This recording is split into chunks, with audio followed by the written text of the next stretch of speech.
নমস্কার বন্ধুরা, আমার ঘর সংসার চ্যানেলে আপনাদের সবাইকে জানাই অনেক অনেক স্বাগত, অনেক অনেক ভালোবাসা। তো আশা করি আমার প্রিয় বন্ধুরা আপনারা সকলে ভালো আছেন, আমিও ভালো আছি। বন্ধুরা, আজ কোনো ব্লগ না, আজকে দেবো একটা গল্প করবো আর আপনাদের সাথে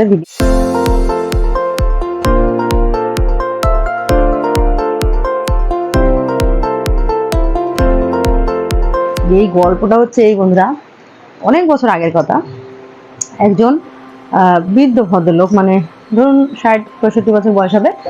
তো ভদ্রলোক ঠাকুর দেবতা ভালোবাসতো, কীর্তনে কীর্তনে ঠাকুরের নামে। ওই বয়সে তো 60-65 বয়সে মানুষে কি করে, ঠাকুর দেবতার নাম নেয়। তো উনিও যথারীতি ঠাকুর দেবতার কীর্তন যেখানে শুনতো সেখানেই দৌড়তে, একটু কীর্তন পাগল মানুষ ছিল, ঠাকুর পাগল। তো ঠাকুর দেবতা ভালোবাসতো, যথারীতি এরকম একদিন কীর্তনে গেছে বন্ধুরা। তো এই ঘটনাটা কিন্তু বাংলাদেশের ঘটনা বলছি বন্ধুরা, আপনাদের সাথে শেয়ার করছি।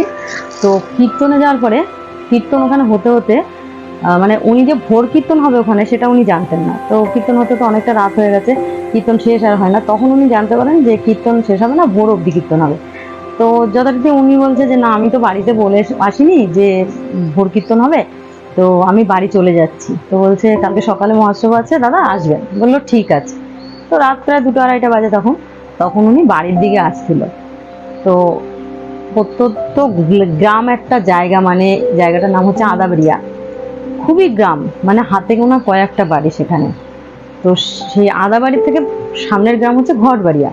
ঘটবাড়িয়া উনি কীর্তনে গেছিল, ঘটবাড়িয়া থেকে আদাবাড়িয়া ফিরছে। আর ফেরার সময় বন্ধুরা যে রাস্তাটা পড়ে, সেই রাস্তাটা কিন্তু নির্জন মাঠ, একদম কোনো জায়গায় কোনো বাড়ি ঘর দুয়ার নেই, শুধু মাঠ। মানে ঘটবাড়িয়া গ্রামে বাড়ি, আবার গিয়ে আদাবাড়িয়া গ্রামে বাড়ি, মাঝখানে কোনো বাড়ি ঘর দুয়ার নেই।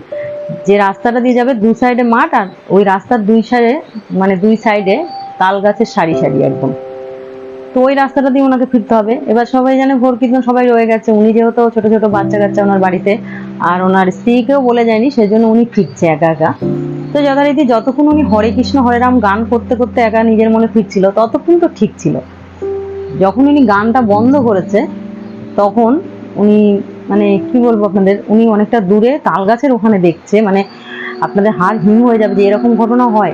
তাল গাছ থেকে তাল পড়ছে, মানে তখন তালের সিজন না, কিন্তু তাল পড়ছে, তালের আঠিগুলো যেগুলো হয়, তালের আঠি পড়ছে।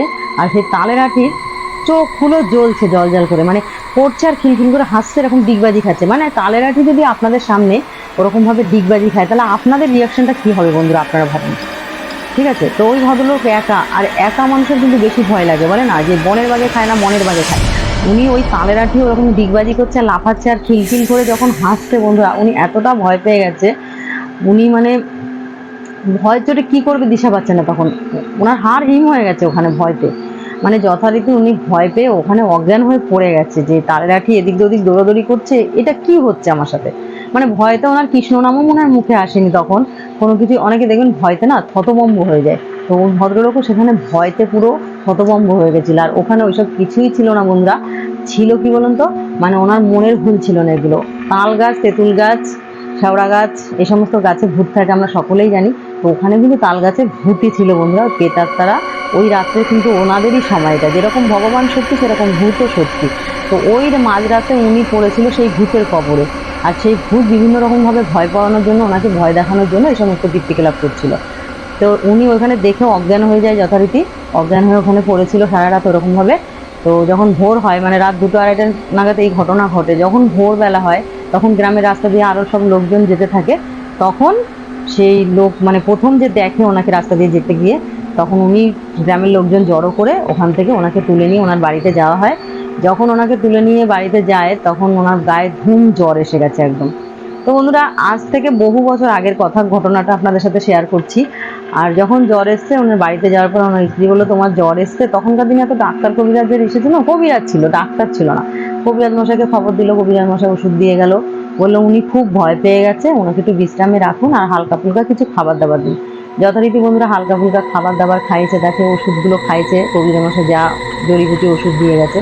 খাওয়ানোর পরে 3 দিনের মাথায় ভদ্রলোক মারা যায়। এই তালের আঠির ভূত দেখে ভদ্রলোক মারা যায়। আর বন্ধুরা, আজকে যে ঘটনাটা আপনাদের সাথে শেয়ার করলাম, যে ভৌতিক ঘটনাটা আপনাদের সাথে শেয়ার করলাম, এই ঘটনাটা কিন্তু অন্য কারোর সাথে ঘটেনি বন্ধুরা, আমার নিজের ঠাকুরদাদার সাথে এই ঘটনাটা ঘটেছে। উনি এইভাবে মারা গেছিলেন। সেই ঘটনাটা আপনাদের সাথে শেয়ার করলাম আজকে বন্ধুরা। যদি আমার ভিডিও ভালো লাগে অবশ্যই লাইক কমেন্ট শেয়ার করবেন, আর চ্যানেলটা যারা সাবস্ক্রাইব করেছে তাদের অনেক অনেক ধন্যবাদ। যারা সাবস্ক্রাইব করেনি সাবস্ক্রাইব করে আমার পাশে থাকবেন। তো আজকের ভিডিও এখানেই এন্ড করছি। সবাই ভালো থাকবেন, সুস্থ থাকবেন, আর দিদিভাইটাকে একটু সাপোর্ট করবেন। টাটা।